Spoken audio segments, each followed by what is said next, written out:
Brace தலாட். எனக்கு வந்து இதய பிரச்சனை, இதயத்தில் வந்து ஒரு வாழ்வு, ஒரு அடைப்பு இருக்குதுன்னு சொல்லி என் பொண்ணு கர்ப்பந்தரிச்ச ஒரு 22 நாளில் சொன்னாங்க. அது வந்து இப்போ தீர்க்க தரிசனமாக 13 வருஷத்துக்கு அப்புறம் தீர்க்கதரிசி மூலயமா என்கிட்ட வந்து கர்த்தர் பேசினார். எனக்கு வந்து புது இதயத்தை வந்து மாற்றி போட்டார்.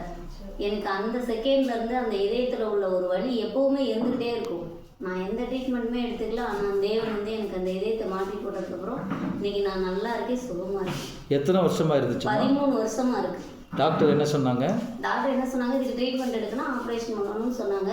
ஓகே. நீங்கள் டெலிவரி ஆச்சுன்னு சொன்னால் உங்களுக்கு வந்து நல்ல நார்மல் டெலிவரி ஆச்சுன்னு சொன்னால் உங்களுக்கு வந்துட்டு அடுத்த இதயன்றது ஒரு ஸ்லோ ஆயிடுச்சுன்னா வெடிச்சாலும் வெடிச்சதுதான் அப்படின்ற மாதிரி தான் சொன்னாங்க. அடுத்த குழந்தைகளாம் உங்களுக்கு வாய்ப்பே இல்லை, சான்ஸே இல்லைன்னு சொன்னாங்க. அதை தாங்கி வெறுக்கக்கூடிய பலன் உங்க இதயத்துக்கு இல்லைன்னு சொன்னாங்க. ஆனா எனக்கு 2 குழந்தைங்க இருக்கு. ஒரு பெண் குழந்தை ஒன்று இருக்கு, ஒரு பையன் ஒன்று இருக்கேன். இப்போ நான் நல்லா இருக்கேன் தேவனுடைய. Okay okay. அப்போ நான் சொன்னதுக்கு அப்புறமா ஆண்டவனை விடுதலை ஆகினார். அந்த செகண்டே எனக்கு விடுதலை கிடைச்சிச்சு. ஸ்தோத்திரம். நீ எப்பவுமே எனக்கு இருந்துகிட்டே இருக்கும். மூச்சு விட முடியாது, அந்த வலி இருந்துகிட்டே இருக்கும். எனி டைம் இருந்துகிட்டே இருக்கும். நான் எப்படி நல்லா இருந்தாலும் சரி, உடம்பு பலவீனமாக இருந்தாலும் சரி, எனி டைம் அந்த இடத்துல இருதயத்தில் வலி இருந்துகிட்டே இருக்கும். அப்போ நான் சொல்லி எவ்வளோ நேரத்தில் போய் செக் பண்ணீங்க? நான் செக் பண்ணவே இல்லை. டாக்டர்கிட்டே போகவே இல்லை. அதுக்கப்புறம் டாக்டரை பார்க்கவே இல்லை.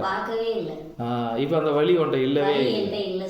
ஸ்தோத்திரம். இயேசுக்காக வாழ வரப்போகிற நாட்கள் இயேசப்பாவுக்காக ஒரு மகிமையான ஒரு வாழ்க்கை வாழ உதவி செய்வார்.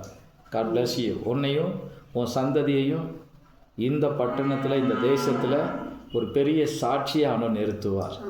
ஆமென். காட் பிளஸ் யூ மா.